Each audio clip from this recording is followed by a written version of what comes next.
பின்னது உலகம், அதனால் உழந்தும் உழவே தலை.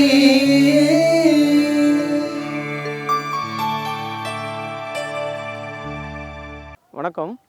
மக்கள் தொலைக்காட்சி டிவி நேயர்களுக்கு வணக்கம். என்னுடைய பெயர் முத்துகிருஷ்ணன். என்னுடைய சொந்த ஊர் பார்த்திங்கன்னா தூத்துக்குடி டிஸ்ட்ரிக்கு திருச்செந்தூர் பக்கத்தில் சாத்தான்குளம் தாலுகா பக்கத்தில் உள்ள விஜயராமபுரம்ன்ற ஒரு கிராமம். இப்போ நான் கிட்டத்தட்ட இந்த சென்னை ஒரு 12 வருஷம் இருக்கும். நான் ஒரு விவசாய குடும்பத்திலேருந்து வந்தவன். இந்த 12 வருஷ வாழ்க்கையில் நான் இந்த சிட்டி வாழ்க்கையில் எனக்கு ரொம்ப மன அழுத்தம் அதிகமாகவே தான் இருந்தது. என்னடா அந்த கிராமத்தை விட்டு வெளியே வந்துட்டோம் அப்படின்ற ஒரு மன நெருடல் அதிகமாகவே இருந்துகிட்டு இருந்துச்சு. இப்போ அதை போக்குறதுக்காக நான் என்ன பண்ணேன்னா, முதல்ல வீட்டில் ஒரு வீடு என்ன சொல்ல போகிறேன்னா, வீடு விவசாய ஃபேமிலி, ஆடு மாடு கோழி அப்படின்னு எல்லாமே வச்சுருப்போம். ஸோ அதெல்லாம் விட்டு வந்த பின்னு எனக்கு ரொம்ப கஷ்டமாக இருந்தது. அதுக்கப்புறம் என்ன பண்ணேன், வீட்டில் ஒரு மாடி தோட்டம் வைப்போம் அப்படின்ட்டு ஒரு 4-5 தொட்டிகளை வச்சு ரெடி பண்ணேன். அப்போ அதில் எனக்கு கொஞ்சம் மன நிம்மதி கிடச்சிது. அப்படியே 4-5 தொட்டின்றது 40 தொட்டி வரைக்கும் கொண்டு போயிட்டேன். அப்படியே கொண்டு போய் அந்த விவசாயத்து மேலே ஒரு நல்ல ஒரு ஆர்வம் அதிகமாகிட்டே இருந்தது. நிறையா கற்றுக்கிட்டே இருந்தேன். அப்போ இந்த சென்னை மாடி தோட்ட குழு நண்பர்கள் குழுன்ற ஒரு குழுவும் எனக்கு ரொம்ப அறிமுகம் ஆச்சு, வாட்ஸ்அப் குழு. ஸோ அவங்களும் நிறைய ஐடியா கொடுத்தாங்க, விதைகள் ஷேர் பண்ணாங்க. ஸோ அதெல்லாம் வச்சு வீடு மாடி தோட்டத்தை அப்படியே கொஞ்சம் கொஞ்சமாக டெவலப் பண்ணி அப்படியே கொண்டு வந்துட்டுருந்தேன். அந்த வீடு தோட்டத்தில் எனக்கு ரொம்ப நல்லாவே ஈல்டு வந்தது. கத்திரிக்காய், வெண்டைக்காய், கொத்தவரங்காய் இதெல்லாம் நிறைய போட்டு எடுத்துகிட்ருப்பேன். நம்ம வீட்டு தேவைக்கு அதுவும் 0% ஃபெர்டிலைசர், அதாவது வெறும் ஆட்டு எரு மாட்டு எரு மட்டும் கொடுத்து மீன் அமிலம் அந்த மாதிரி கொடுத்து தான் வளர்க்குறது நான். அப்போ அதோடய டேஸ்ட்டு ரொம்ப அதிகமாகவே இருந்துச்சு. அப்போது நம்மாழ்வார் புக்கு ரொம்ப அதிகமாக படிப்பேன் நான். ஸோ அந்த நம்மாழ்வார் மேலே ஒரு ஈடுபாடு காரணமாகவும் ஃபுல் அண்ட் ஃபுல்லாகவே நம்ம செடிகள் வளர்த்தோன்னா ஆர்கானிக்காக தான் வளர்க்கணும், இயற்கை முறையில் தான் வளர்க்கணுன்றது எனக்கு ஒரு பெரிய ஆசை. அதான் ஒரு லட்சியமும் கூட எனக்கு. ஸோ அதன் நோக்கி தான் என்னுடைய பயணங்கள் இருக்குது, என்னுடைய சிந்தனைகள் இருக்குது. அப்போது வெறும் விவசாயம் மட்டும் எடுத்து நம்ம பண்ண முடியாது. அதனால் வேலைக்கும் போயிட்டு தான் இருந்தேன். இப்போ நான் வேலைக்கு போயிட்டு இருக்கும்போது அந்த வேலைக்கு உண்டான சேலரி வர்றது எனக்கு ஒரு ப்ளஸ் பாயிண்ட்டு. அப்போது வேலைக்கு போய்ட்டு மிச்சம் இருக்கிற டைமில் இந்த கார்டனிங்கை பண்ணுவேன். அப்போது வேலையில் உள்ள மன அழுத்தங்க முக்கியமாக குறையும். இதில் என்னென்னா, கார்டனிங் பண்ணும்போது நம்மளுக்கு என்னென்னா மன அழுத்தன்றது ரொம்ப குறையும். இப்போ இருக்கிற உலகத்தில் நிறைய பேர்த்துக்கு மன அழுத்தம் தான் அதிகமாக இருக்குது. ஸோ நீங்கள் வீட்டில் செடி வச்சு வளர்க்கும்போது உங்களுக்கு கண்டிப்பாக மன அழுத்தம் 0% ஆகும். ஆமாம், டெய்லி ஒரு 4 செடி வச்சு வளர்த்தோம்னா டெய்லி விதை போடணும், தண்ணி ஊற்றணும், அதில் இருக்கிற களை எடுக்கணும், அதில் இருக்கிற பூச்சிகளை ரிமூவ் பண்ணணும். ஸோ இது ஒரு குழந்தைய பார்க்குறத விட மேலாக நம்ம பார்க்கும்போது நமக்கே அது மேலே ஒரு பாசம் வரும். 2வது அதுலேருந்து வர்ற காய்கறிகளை நம்ம சாப்பிடும்போது அதை விட சந்தோஷம் உலகத்தில் வேறு எதுவுமே இருக்காது. ஏன்னா நம்மளே உற்பத்தி பண்ணி நம்மளே சாப்பிடும்போது அதை விட ஒரு பெரிய சந்தோஷம் வேறு எதுவும் இருக்காது. அதேமாதிரி அக்கம் பக்கத்தில் உள்ளவங்களுக்கு கொடுக்கும்போது அவங்க நம்மளை ரொம்ப பெருமையாக பேசுவாங்க. ஸோ அதுவும் ரொம்ப நல்லா இருக்கும் நம்மளுக்கு. எனக்கு அப்படி தான் இருந்துச்சு. நான் இப்போ இருக்கிறது ஊரப்பாக்கம், கிளாம்பாக்கம் பக்கத்தில் நான் இருக்கிறேன். இப்போ கிளாம்பாக்கம் பக்கத்தில் என்னுடைய வீட்டிலையே நான் ஒரு 1200 ஸ்கொயர் ஃபீட்டு, அதாவது மாடி தோட்டத்தில் இருந்து பரிணாம வளர்ச்சி அடைந்து இப்போ லேண்டுக்கு வந்தாச்சு நம்ம. இப்போ நம்ம தரைத்தளத்தில் எனக்கு முதல்ல இருந்த வீடுகள்லாம் மாடி தோட்டம் தான் வச்சுருந்தேன். அப்புறமா வேறு வீடு மாறும்போது எனக்கு தரைத்தளம் கிடச்சிது. அதாவது இந்த ஊரப்பாக்கத்தில் உள்ள வீட்டில் தரைத்தளம் கிடச்சிது. அது ஒரு 1200 ஸ்கொயர் ஃபீட் இருக்கும். அப்போ அதில் ஃபுல்லாகவே தரையில் பண்ண ஆரம்பித்தேன். அதாவது மாடி தோட்டத்தை விட்டு அப்புறம் தரையில். ஸோ அதில் நல்லாவே எனக்கு ஈல்டு வந்தது. அப்புறம் அதில் நிறைய பூச்சி துளைகள் இருந்தது. அதை எப்படி ரிமூவ் பண்ணணும் அப்படின்றத எல்லாமே ஸ்டெப் பை ஸ்டெப்பாக கற்றுக்கிட்டு அப்படியே ஒரு கிட்டத்தட்ட ஒரு 10 வருஷமாகவே அப்படி தான் போயிட்டு இருந்தது. இப்போ தான் சடன்லி என்னாச்சு, சரி நம்ம கொஞ்சம் ஒரு பெரிய இடத்துல நம்ம பண்ணி பார்ப்போம், பெரிய இடத்துல பண்ணி பார்ப்போன்றது ஒரு ஆசை வந்தது. அதனால் இங்கே கூடாஞ்சேரி பக்கத்தில் பாண்டூருன்ற இடத்துக்கு பக்கத்தில் உள்ள மேல்கல்வாய்ன்ற வில்லேஜில் இப்படி என்னுடைய ஃப்ரெண்டு சர்க்கிளில் விசாரிக்கும்போது ஒரு 2 ஏக்கர் இடம் இருக்குது, தரிசு நிலமாக கிடக்குது, பயனற்று கிடக்குது. பட் தண்ணிலாம் நல்லாவே இருக்குது. ஆனால் இடத்த கவனிக்க ஆள் இல்லை. அப்படிங்கும்போது அந்த இடத்த வந்து லீஸுக்கு எடுத்தேன். அப்போ லீஸுக்கு எடுத்து அந்த முதல்ல ஒரு 35,000 கிட்ட செலவு பண்ணேன். சுற்றி ஃபென்சிங் போட்டேன், மாடு ஆடுலாம் வரக்கூடாது அப்படின்ட்டு. ஃபஸ்ட்டு ஃபென்சிங் போட்டு ஃபஸ்ட் ஸ்டாப்பு வந்து உழவுல்லா விவசாயம் தான் பண்ணணுன்னு ஒரு ஆசை எனக்கு. ஆனால் ரொம்ப இதாக இருந்தது, புல்லு பூண்டாக இருந்ததுன்னொன்னே கண்டிப்பாக ஃபஸ்ட்டு ட்ரிப்பு எனக்கு வந்து உழவு ஓட்டி தான் ஆகணுன்றதுனால ஒரு 3 சாலு உழவு ஓட்டினேன். 3 சால் உழவு ஓட்டின பிறகு ஃபுல்லாக எல்லாமே நிலம் சூப்பராகிருச்சு. அதுக்கப்புறம் அதில் பாத்தி போடுறதுலேருந்து கால்வாய் வெட்டுறதுலேருந்து எல்லாமே நான் மட்டும்தான். காரணம் என்னென்னா, வேலைக்கு ஆள் வைக்கும்போது அவங்க கரெக்டாக வேலைக்கு வருவாங்களான்றது பார்க்குறதுக்கும் ஒரு ஆள் தேவை. நான் வேலைக்கு போகிறதுனால எனக்கு அது கொஞ்சம் சிரமமாகவே இருந்தது. அப்படிங்கும்போது நானே எனக்கு காலையில் ஏர்லி மார்னிங் எழுந்துருவேன். ஒரு 5:30க்கெலாம் வேலையை ஆரம்பிச்சிருவேன். ஆரம்பத்தில் கொஞ்சம் கஷ்டமாக இருந்தது, உடம்பு வலிலாம் ரொம்ப அதிகமாக இருந்தது. காலப்போக்கில் அந்த வலிகள் இல்லை, நிலங்களும் அந்த பாத்தி போடுறது எல்லாமே ஒரு சில மெத்தடில் போடுவேன். பட் எனக்கே அது சாட்டிஸ்ஃபேக்ஷனாக இருக்காது. திருப்பி அதை மாற்றி மாற்றி பண்ணுவேன். அப்புறம் ஓரளவு பாத்திகளை போட்டு இந்த கொத்தவரங்காய் ஃபஸ்ட்டு ஸ்டார்டிங் வந்து கொத்தவரங்காய், வெண்டைக்காய். அதாவது கொத்தவரங்காய், வெண்டைக்காய்லாம் ஜஸ்ட்டு ஒரு 40 டேஸு, அதான் 40 நாள் 50 நாளில் நம்மளுக்கு ஈல்டு வந்துடும். அப்போ அந்த ஈல்டு கிடைக்கும்போது நமக்கே ஒரு ஆசை வந்துடும், நான் இன்னும் நிறைய பண்ணணும் அப்படின்ட்டு. அதனால் ஃபஸ்ட்டு கொத்தவரங்காய், வெண்டைக்காய், தக்காளி, கத்திரிக்காய், அப்புறம் கொடியேற்றத்தில் வந்து பாகல், புடலை, பீர்க்கன், இந்த மாதிரி ஐட்டங்களை வந்து ஃபஸ்ட் ஸ்டாப்பு போட்டேன். போட்டு எல்லாம் ரெடி பண்ணியாச்சு. அப்புறம் கொஞ்சம் இடங்கள் நிறையா இருந்தது. கொஞ்சம் நீர்த்தேக்கம், அதாவது நீர் அதிகமாக கட்டி இருக்கிற மாதிரி இடங்கள் இருந்தது. அப்போ என்ன பண்ணினேன், வாழை வச்சா நல்லாயிருக்கும் அப்படின்ட்டு கொஞ்சம் வாழைக்கட்டைகளும் ஆன்லைனில் ஆர்டர் பண்ணேன். ஆன்லைனில் வந்து ரொம்ப சீப்பாகவே கிடச்சிது வாழைக்கட்டை. ஸோ அதையும் ஒரு 100 200 வாழைகளை போட்டு அப்படியே ரெடி பண்ணி கொண்டுட்டு வந்துட்டுருந்தேன். அப்போ வாழை மரங்கள் வந்து வளர ஆரம்பிச்சது. இதுவும் வெண்டைக்காய், தக்காளி இதெல்லாம் ஈல்டு வர ஆரம்பிச்சிது. பூச்சி தொல்லைகளும் இருந்தது. அப்போ பூச்சி தொல்லைகளுக்கு நான் என்ன பண்ணேன்னா, நான் மீன் அமிலம் மட்டும் தான் கொடுத்துருக்கேன் இது வரைக்கும். மாட்டு எரு அந்த மாதிரி தான் கொடுத்துருக்குறேன். மற்றபடி இதில் வந்து நம்ம யூரியா, பொட்டாசு அதெல்லாம் எதுவுமே போட மாட்டோம். 100% 100க்கு 200% ஆர்கானிக் தான் இது. அப்போ இப்படியே பண்ணிகிட்டு இருக்கும்போது ரொம்ப நல்லா ஆரோக்கியமாக தான் போய்ட்டு இருந்துச்சு. ஒரு டைம் என்னாச்சு, முதுகு வலி ரொம்ப அதிகமாக ஆரம்பிச்சிது. அப்புறம் என்னாச்சு, கொஞ்சம் ஸ்டாப் ஆகிட்டு. ஏன்னா இதில் உள்ள இடர்பாடு சொல்கிறேன். ஏன்னா வேலைகள் அதிகரிக்க வந்து முதுகு வலி கொஞ்சம் வர ஆரம்பிச்சிது. அப்புறம் ஒரு 2 மந்த்து ட்ரீட்மெண்ட்டு போச்சு. அப்புறம் தான் எனக்கு வந்து ஒரு 6 மந்த்துக்கு அப்புறம் தான் அந்த உடம்பே செட் ஆச்சு. இதில் என்னென்னா, முதல்ல நான் வந்து ரொம்ப ஃபேட்டாக இருந்தேன். அதாவது ஒரு 69 70 கேஜி பக்கம் இருந்தேன். இப்போ அந்த கிட்டத்தட்ட ஒரு 6 மாதம் இடைவெளியிலேயே ஒரு 10 கிலோ வெயிட்லெஸ் ஆகிட்டேன். அதான் ஃபுல்லாக அந்த ஃபேட்டுலாம் கரைஞ்சி ஒரு உடம்பு ஒரு நல்ல ஆரோக்கியமான நிலைமைக்கு வந்துருச்சுன்னு நினைக்கிறேன். ஆனால் பார்க்குறவங்களாம் வந்து கேட்டாங்க, என்னாச்சு அப்படின்ட்டு. என்ன சுகர் எதுவும் வந்துருச்சான்லாம் கேட்டாங்க. இல்லை, அப்படிலாம் ஒன்றும் இல்லை. நம்மளுடைய உழைப்புனால நம்ம உடம்பு வந்து தேவையில்லாத கொழுப்புகளை வந்து ரிலீஸ் பண்ணிவிட்டு உடம்பு நல்ல ஒரு ஃபிட்டான ஒரு சூழ்நிலைக்கு வந்துச்சு. அந்த ஃபிட்டான சூழ்நிலை என்னை வந்து ஒரு சுறுசுறுப்பான நிலைமைக்கு கொண்டு வந்துச்சு. அதனால் நான் என்ன பண்ணுவேன், டெய்லி காலையில் 4:45க்கெலாம் எழுந்திரிச்சிருவேன். 4:45க்கு எழுந்திரிச்சு அலாரம் வைக்காமல் 4:45க்கெலாம் எழுந்திரிச்சு அது பாட்டுக்கு குளிச்சுட்டு அது பாட்டுக்கு வந்துடுவேன் ஃபார்முக்கு வந்து என்னால் முடிகிற என்ன வேலையோ அதுதான் செய்வேன். ஒரு நாள் களை எடுப்பேன், ஒரு நாள் அதுக்கு உரத்தை போடுவேன். உரத்தை போட்டு தண்ணி பாய்ச்சுவேன். இதில் என்னென்னா 2 நாளைக்கு ஒருக்கா வந்து ஹார்வெஸ்ட் பண்ணுவேன். 2 நாளைக்கு ஒருக்கா வந்து ஹார்வெஸ்ட் பண்ணுவேன். அதில் இருக்கிற வெண்டைக்காவும் சரி, கத்திரிக்காவும் சரி, கொத்தவரங்காய் சரி.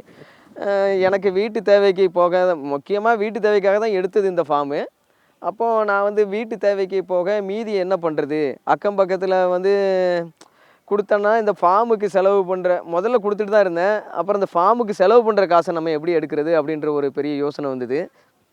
சரி, நம்ம அப்போ என்ன பண்ணுவோம், பறிக்கிற காயை அக்கம் பக்கத்தில் நம்ம வந்து ஒரு ரேட்டு வச்சு கொடுத்துருவோம் அப்படின்ட்டு சேலராக மாறினேன். அப்போ சேலராக மாறும்போது 2 நாளைக்கு ஒருக்க வெஜிடபிள் பறிப்பேன். பறித்து அதை எடுத்துகிட்டு போய்ட்டு கிலோ 60 50, அதாவது 60 ரூபா 50 ரூபா ரேட்டு வச்சு ஒவ்வொரு வீட்டுக்கும், வீட்டில் ஒரு குட்டி திராசு ஒன்று வாங்கி அதை பேக் பண்ணி ஒரு 1/2 கிலோ இல்லை ஒரு 1/4 கிலோ அந்த மாதிரி பேக் பண்ணி மதியானம் டைமில் எனக்கு கொஞ்சம், நான் மார்க்கெட்டிங் ஃபீல்டில் இருக்கிறேன், அதனால் மதியான டைமில் எனக்கு கொஞ்சம் ரெஸ்ட் டைம் கிடைக்கும். அப்போ ரெஸ்ட் டைம் கிடைக்கும்போது அந்த 2 மணி நேரத்தில் அதை பேக் பண்ணி காலையிலே வந்து இங்கே பறிச்சுட்டு போயிடுவேன். அதை 2 நாளைக்கு ஒருக்கா பறிச்சுட்டு போயிடுவேன். மதியான டைம் அதை பேக் பண்ணி அதை ஒவ்வொரு வீடு வீடாக கொடுத்துரும். அதான் டைரக்ட் சேல் தான்.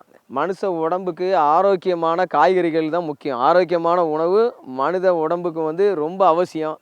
இந்த அவசர உலகத்தில் வந்து எல்லாருமே எதுவுமே யோசிக்காம தான் சாப்பிட்டுட்டு இருக்காங்க. பட் எனக்கு கிடைக்கிற இந்த நல்ல பொருளை டைரெக்டாக வீடுகளில் கொண்டு கொடுக்கணுன்றது எனக்கு ஒரு பெரிய ஆசை. அவங்க தான் பயன்பெறணும் அப்படின்ட்டு கேட்பேன். இந்த மாதிரி என்ன தோட்டத்துலேருந்து விளைவிச்ச பொருள் எடுத்துகிட்டு வந்திருக்கிறேன், வாங்கிக்கோங்க நல்லாயிருக்கும் அப்படின்னு சொல்லுவேன். அவங்களும் ரொம்ப ஆர்வமாக அதை வாங்குறாங்க. சும்மா சொல்லக்கூடாது. 2 ஹவரில் எல்லாமே நான் காலி பண்ணிவிடுவேன். காலி பண்ணி ஒவ்வொருத்தருக்காக அதை கொடுத்து வருவேன். அப்புறம் இந்த ஃபார்ம் லீஸுக்கு எடுத்திருக்கேன்ல, இந்த லீஸுக்கு எடுத்திருக்கிற இந்த ஃபார்மோட ஓனருக்கும் நான் எப்போவுமே ரெகுலராகவே வெஜிடபிள் கொடுக்குறது உண்டு. அப்போ அவங்க அந்த காய்கறிகளை சாப்பிட்டு பார்த்துட்டு ரொம்ப நல்லா இருக்குது அப்படின்னு ரொம்ப சந்தோஷப்படுவாங்க. அவங்களுடைய சந்தோஷத்தை பார்க்கும்போது எனக்கு அதை விட பெரிய சந்தோஷமாக இருக்கும். அதேமாதிரி மக்களும் வாங்கி சாப்பிட்டுட்டு ரொம்ப நல்லா இருக்குது அப்படிம்பாங்க. இந்த இடம் வந்து ஒரு மலைப்பாங்கான ஏரியா. சுற்றி 4 பக்கம் 3 பக்கம் மலை இருக்கும். அப்போ என்னென்னா காலையில் டைமில் ரொம்ப பனி விழும். ஆனால் மதியான டைமில் பயங்கரமாக வெயில் அடிக்கும். ஸோ இதில் என்ன மாதிரி பயிர்கள் பண்ணணுன்றது எனக்கு முதல்ல சுத்தமாகவே தெரியல. அதுக்கப்புறம் இப்போ ஒன்று ஒன்றா வச்சு கற்றுக்கிட்டேன். இதில் வந்து நல்லா இது கிழங்கு ஃபஸ்ட்டு என்னென்னா காய்கறி ஐட்டம் போட்டிருந்தேன். காய்கறி ஐட்டம் போடும்போது கொத்தவரங்காய் வந்து 40 நாளில் ஈல்டு வந்துடும். அப்போ நான் என்ன பண்ணேன், ஃபஸ்ட்டு கொத்தவரங்காய் போட்டேன். அப்போ கொத்தவரங்காய் போடும்போது எனக்கு என்னென்னா வேர் பூச்சிகள் ரொம்ப அதிகமாக இருந்தது. கரெக்டாக என்ன பண்ணுவேன், கொத்தவரங்காய் போடுவேன், ஈல்டு வரும். ஒரு 2-3 டைம்ஸு தான் ஈல்டு எடுப்பேன். அதுக்கப்புறம் என்ன ஆயிரும்னா அந்த செடி அப்படியே வேர் பூச்சி விழுந்து அப்படியே படும். அப்போ இதுக்கு என்ன பண்ணணும் அப்படின்னு பார்க்கும்போது வேர்க்கடலை போட ஆரம்பித்தேன். அந்த இடத்துல வேர்க்கடலை போட்டு அதை ஒரு 3 மாதம் ஈல்டு எடுத்தேன். ஏன்னா வேர்க்கடலை வந்து ஒரு எண்ணெய் பயிருங்கிறதுனால அந்த வேர்க்கடலை போட்டு எடுக்கும்போது அதில் உள்ள வேர் பூச்சிகள்லாம் கொஞ்சம் கண்ட்ரோல் ஆயிடுச்சு எனக்கு. அப்போ வேர் பூச்சிலாம் கண்ட்ரோல் ஆன பிறகு மறுபடி இப்போ இந்த இடத்துல வந்து கொத்தவரங்காய் போடும்போது இப்போ இது நல்லா வருது. ஸோ கொத்தவரங்காய்க்குள்ளேயே வெறும் கொத்தவரங்காய் போடக்கூடாதுன்னு கத்திரிக்காயும் நட்டிருக்கேன், வெண்டைக்காவும் நட்டிருக்கேன். ஸோ அது எல்லாமே ஒரு கலப்பினமாக இருக்கும்போது எனக்கு ஈல்டு நல்லா இருக்குது. அதேமாதிரி பூச்சி தொல்லைகளும் ரொம்ப கம்மியாக இருக்குது. ஃபஸ்ட்டு வந்து கத்திரிக்காயில் நிறைய சொத்தை வந்தது. ஆனால் அதுக்கப்புறம் நம்ம இந்த யூரியா அது இதுன்னு போடாததுனால அந்த இயற்கைக்கு அடாப்ட் ஆகி அந்த நன்மை செய்யும் பூச்சிகள்லாம் நிறையா வந்து இப்போ என்னுடைய கத்திரிக்காயில் வந்து ஒரு 100க்கு ஒரு 20% தான் சொத்தை வரும். மற்றபடி என்னுடைய கத்திரிக்காயில் எந்த சொத்தையும் வராது. ரொம்ப டேஸ்ட்டாக இருக்கும், நல்லாயிருக்கும். அதேமாதிரி வெண்டைக்காயிலும் அதே மாதிரி தான். இருக்கிறதுலே சவாலான விஷயம்னா வெண்டைக்காய் தான். வெண்டைக்காவில் இன்ன வரைக்கும் ஒரு 20-30% டேமேஜ் போயிட்டு தான் இருக்குது. ஆனாலும் நான் வந்து மனசலைக்கிறது இல்லை. எந்த ஒரு அந்த மருந்துகளும் யூஸ் பண்ணுறது கிடையாது. இயற்கை என்ன தருதோ அதை நம்ம ஏற்றுக்கிட்டு நம்ம வாழ்வுக்கு தேவையானதை நம்ம பண்ணணும் அப்படின்றது தான் என்னுடைய எண்ணங்கள். அதனால் இயற்கை தந்துச்சுன்னா நான் அதை எடுத்துப்பேன். பூச்சிகள் விழுந்துச்சுன்னா அந்த வெண்டைக்காயை பறித்து கீழே போட்டுட்டு நல்ல வெண்டைக்காயை மட்டும் எடுத்துகிட்டு போய்ட்டு மக்களுக்கு கொடுப்பேன். இப்படி தான் போயிட்டுருக்குது. அப்புறம் சுற்றி முருங்கை மரம் வச்சுருக்கேன். முருங்கை மரம் எதுக்கு வச்சேன் அப்படின்னு பார்த்தீங்கன்னா, முருங்கை மரம் வந்து கீரைக்கு யூஸ் ஆகும். முருங்கை மரம் வந்து கீரை முக்கியமாக ஃபஸ்ட் ஹாஃப் வந்து ஃபுல்லாக கீரை எடுத்தேன். அதுக்கப்புறம் முருங்கை மரம் வளர ஆரம்பிச்சு இப்போ 8 மாதம் ஆச்சு. ஒன்று பூ வந்துருக்குது. இன்னும் அதில் வந்து காய் வரல. அப்போது என்னுடைய ஊரில் வந்து வில்லேஜில் ஃபுல்லாகவே முருங்கை தோப்பு தான். அப்போ என்னுடைய அண்ணாட்ட கேட்டேன், என்ன ஆச்சு, ஏன் முருங்கை மரம் காய்க்க மாட்டேங்குன்னு கேட்டேன். அப்போது பனி அதிகமாக இருக்கும் அப்படின்னா. ஆமாம், இங்கே வந்து பனி அதிகமாக இருக்கிறதுனால பூச்சிகள் கொஞ்சம் அதிகமாக வருது. அதனால் முருங்கை மரத்தில் பிஞ்சுகள் வரல. இருந்தாலும் கொஞ்சம் வெயிட் பண்ணி பார்ப்போன்னு வெயிட் பண்ணி பார்த்துட்ருக்கேன். இன்னும் கொஞ்ச நாள் கழித்து பிஞ்சு வரலாம். 1-2 முருங்கையில் வந்து சின்ன சின்ன குட்டி பிஞ்சுகள் வந்திருக்குது. அது ஈல்டு நிறையா வரும்போது அதை சேல்ஸ் பண்ணலாம். இன்கேஸ் வரலன்னா கூட அதை கீரைக்கு கண்டிப்பாக நான் யூஸ் பண்ணிக்கலாம். மக்களுக்கு ஆரோக்கியமான கீரை கொடுக்கலாம். முருங்கைக்கீரை நிறைய பேர் கேட்குறாங்க. ஸோ அந்த முருங்கையை அடுத்து நெக்ஸ்ட்டு பருவத்தில் வந்து முருங்கையை வெட்டி விட்டு அதுலேருந்து துளிர்க்கிற இளந்தளிரை மக்களுக்கு வந்து நல்ல ஒரு ஆர்கானிக் கீரையாக கண்டிப்பாக கொடுக்கலாம். ஸோ அந்த ஒரு எண்ணத்தில் அந்த முருங்கை மரங்களை அப்படியே வச்சுருக்கிறேன். இப்போ அடுத்து பார்த்திங்கன்னா, ஃபஸ்ட்டு ஸ்டார்டிங்கிலே வந்து நம்மளுடைய ஃப்ரெண்டு சர்க்கிளில் இருந்து, அதான் நம்ம சென்னை மாடி தோட்ட குரூப்பில் இருந்து, கேரளாவில் கப்பக்கிழம்பும்பாங்க, தமிழில் ஆழ்வழி கிழங்கு. ஆமாம், இந்த ஆழ்வழி கிழங்குல வந்து குச்சிகள் கொடுத்தாங்க. அப்போ என்ன பண்ணேன், ஃபஸ்ட் ஆஃப் ஒரு 20 குச்சி தான் வச்சேன். அப்போ 20 குச்சி வச்சு ஒரு 8 மாதத்தில் ஈல்டு எடுத்தேன். பயங்கர ஈல்டாக இருந்தது. ஒவ்வொன்றுலேயும் ஒரு 5 கிலோ 10 கிலோ கிழங்குகள் இருந்தது. அதோட சுவை ரொம்ப அதிகமாக இருந்துச்சு. அப்போ இந்த மண்ணுக்கு ஏற்ற ரகம் வந்து கிழங்கு. அப்போ அதனால் என்ன பண்ணேன், சரி இது இந்த மண்ணுக்கு ஏற்ற ரகம் கிழங்குன்னு ஃபிக்ஸ் பண்ணி இப்போ ஆழ்வழி கிழங்கு வந்து நிறைய போட்டிருக்கேன். கிட்டத்தட்ட அந்த 20 குச்சி ஈல்டு எடுத்தாச்சு 8 மாதத்துக்கு அப்புறம். 8 மாதத்துக்கு அப்புறம் ஈல்டு எடுத்து திருப்பி அதில் உள்ள குச்சிகள் எல்லாம் கட் பண்ணி கிட்டத்தட்ட இப்போ ஒரு 200 குச்சிக்கு மேலே வச்சுருக்கிறேன். இந்த இடம் வந்து ஒரு 2.5 ஏக்கர் இருக்கும் சுற்றி. இப்போ நான் ஒரு ஆளுங்கிறதுனால என்னால் வந்து சரியாக என்ன சொல்கிறது, வேலைக்கும் போகிறேன், இடைப்பட்ட டைமில் தான் வந்து இந்த ஃபார்மை பார்த்துக்கிறேன், விவசாய பணியை மேற்கொள்கிறேன். அப்போ இந்த விவசாய பணியில் வந்து இந்த குச்சி கிழங்கு வச்சாச்சு. குச்சி கிழங்கு வச்சேன்னா இதுக்கு வந்து மெயின்டெனன்ஸ் ரொம்ப கம்மி. வரப்பு ஓரங்களில் வந்து குச்சி கிழங்கு ஃபுல்லாகவே, ஏன்னா பூச்சி தொல்லை கொஞ்சம் கம்மியாக இருக்கும். அதே மாதிரி காற்று நல்ல கூலிங்காக செடிகளுக்கு கிடைக்கும். 2 வரப்புக்கு நடுவில் இந்த கொத்தவரங்காய் வெண்டைக்காலாம் போட்டிருக்கேன். ஒரு வரப்பில் ஃபுல்லாக முருங்கை மரம் வச்சுருக்கிறேன். அதாவது கலப்பின பயிர் தான் ஃபுல்லாகவே. வெண்டைக்காய் இருக்கும், கத்திரிக்காய் இருக்கும், கொத்தவரங்காய். அதை கிட்டத்தட்ட ஒரு ஹோம் கார்டன் ஸ்டைலில் வீட்டு தோட்டத்தில் என்ன முறையில் பண்ணணும்னோ அதே முறையை தான் இந்த இடத்துல போட்டிருக்கேன். ஒரு 10 பாத்தி வேர்க்கடலை போடுவேன் வீட்டு தேவைக்காக, ஒரு 10-20 பாத்தி கொத்தவரங்காய் போடுவேன். அந்த கொத்தவரங்காய்க்கு இடையிலேயே வெண்டைக்காய் போடுவேன்.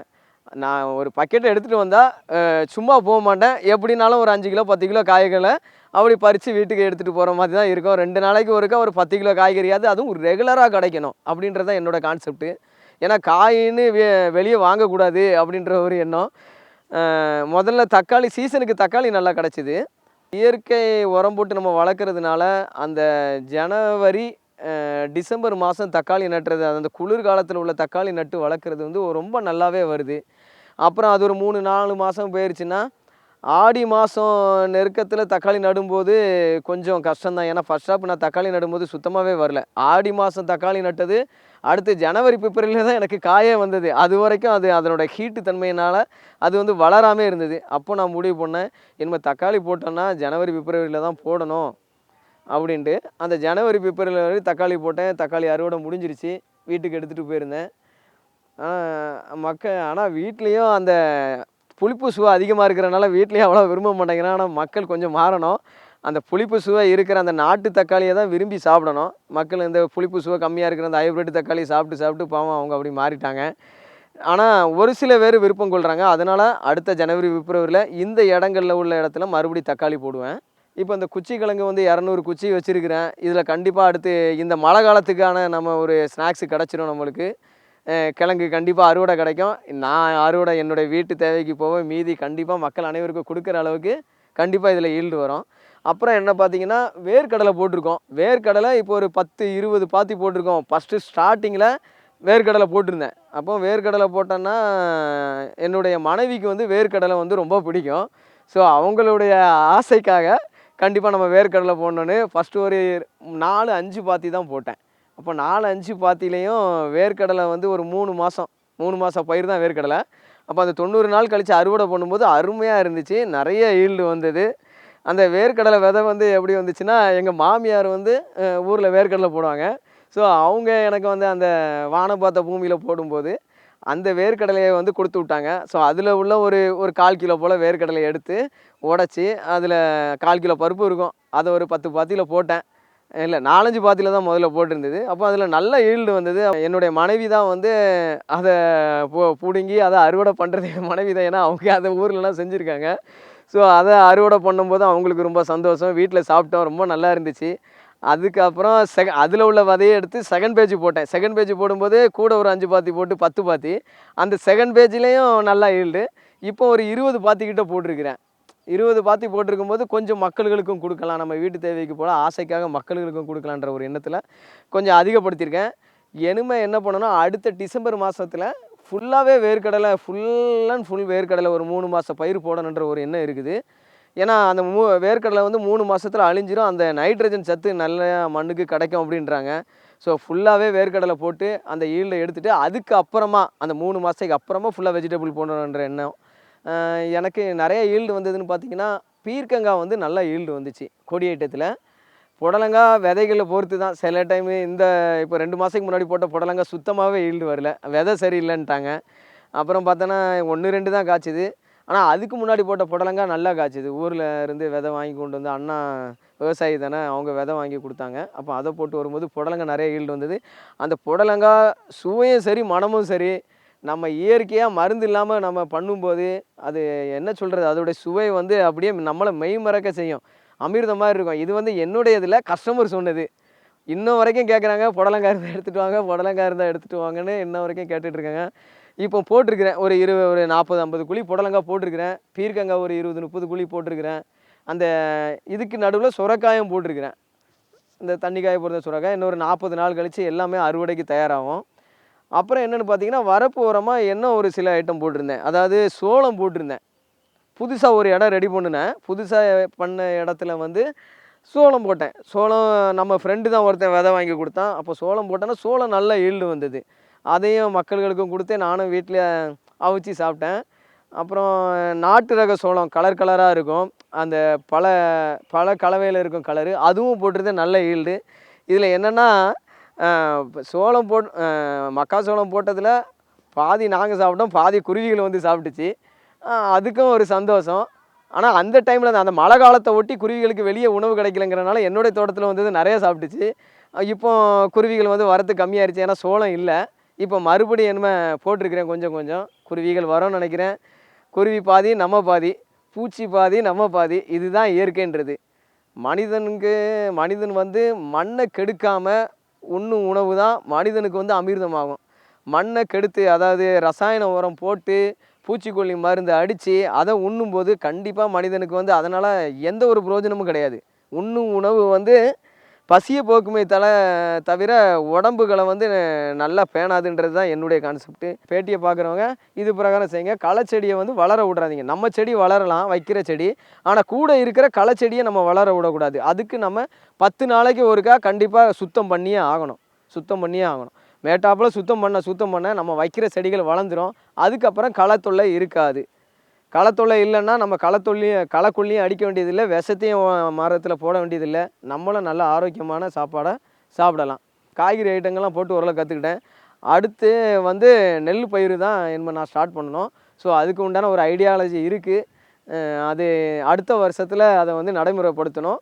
அதுவும் 100% வந்து இயற்கையான முறையில் தான் விளைய வைப்பேன். கண்டிப்பாக அது பண்ணணும். ஏன்னா நம்மளுடைய முதல் உணவே அரிசி உணவாயிருச்சு. அரிசி உணவில் யூரியா இல்லாத ஒரு அரிசி உணவை நம்ம பார்க்கவே முடியல. ஆனால் பண்டைய காலத்துலலாம் அதெல்லாம் நம்ம தொட்டு கூட பார்த்தது கிடையாது. அதனால் அது பிரகாரம் என்னுடைய பயணங்கள் அடுத்து இருக்கும். ஸோ என்னை பொறுத்த மட்டும் நான் சொல்லலாம், விவசாய பெருமக்களுக்கு நான் என்ன சொல்கிறேன்னா, மக்களுக்கு தீங்கு இல்லாத விவசாய பொருட்களை உண்டு பண்ணி மக்கள்கிட்ட கொண்டு சேருங்க. ஆமாம், நீங்கள் வந்து மொத்தமாக போடுற இடத்துல போடுங்க. நிறைய ஈல்டு வரும்போது அவங்களுக்கு பாதி கொடுங்க. ஆனால் நீங்கள் வந்து ஒரு நாளைக்கு ஒரு 3 ஹவர் 4 ஹவராவது நீங்கள் விளைய வச்ச பொருளை அக்கம் பக்கத்தில் உள்ளவங்களுக்கு நீங்களே நேரடியாக வந்து வியாபாரம் பண்ணணும். நீங்கள் வியாபாரி ஆகினா மட்டும்தான் உங்களுக்கு வந்து காசு அதிகமாக கிடைக்கும். இந்த மாதிரி பண்ணுறதுலேயே உங்களுக்கு ஆர்வம் வரும். நீங்கள் வியாபாரியாக மாறணும். நீங்கள் வியாபாரியாக மாறும்போது தான் நல்ல ஆரோக்கியமான உணவுகள் மக்களை சென்றடையும். அதே மாதிரி நம்ம மாடி தோட்டம் வச்சுருக்கவங்களுக்கு நான் என்ன சொல்ல கடமைப்பட்டிருக்கேன்னா, செடிகள் வைங்க, வச்சுக்கிட்டே இருங்க. வீட்டுக்கு தேவையான பொருளை வைங்க. உங்களுடைய மன அழுத்தங்கள் வந்து குறையும். அக்கம் பக்கத்தில் உள்ளவங்களையும் இந்த செடிகள் வச்சு வளர்க்குறதுக்கு வந்து ஆர்வத்தை உண்டு பண்ணுங்க. அப்படி உண்டு பண்ணும்போது அவங்களுக்கும் மனநிலை நல்லா இருக்கும். இந்த சமுதாயம் வந்து எந்த ஒரு டென்ஷனும் இல்லாமல் ஒரே சீராக போகிறதுக்கு வந்து நம்ம இயற்கையான ஒரு சூழலில் இருந்தால் மட்டும்தான் சமுதாயம் ஒரே சூழலில் போகும். நம்மளை எப்போவுமே சுறுசுறுப்பாகவும் வச்சுக்கலாம். சரி, அதனால் மக்களுக்கு வந்து இதை தான் சொல்கிறேன். எப்பவுமே நம்மளுடைய நல்ல ஆரோக்கியமான தோட்டங்களை வச்சு ஆரோக்கியமான உணவுகளை உற்பத்தி பண்ணி எல்லாத்துக்கும் கொடுத்து மனநிறைவோடு வாழ்வோன்றதை நான் உங்கள்கிட்ட வந்து நன்றி வணக்கத்தோடு சொல்லிக்கிறேன். வணக்கம்.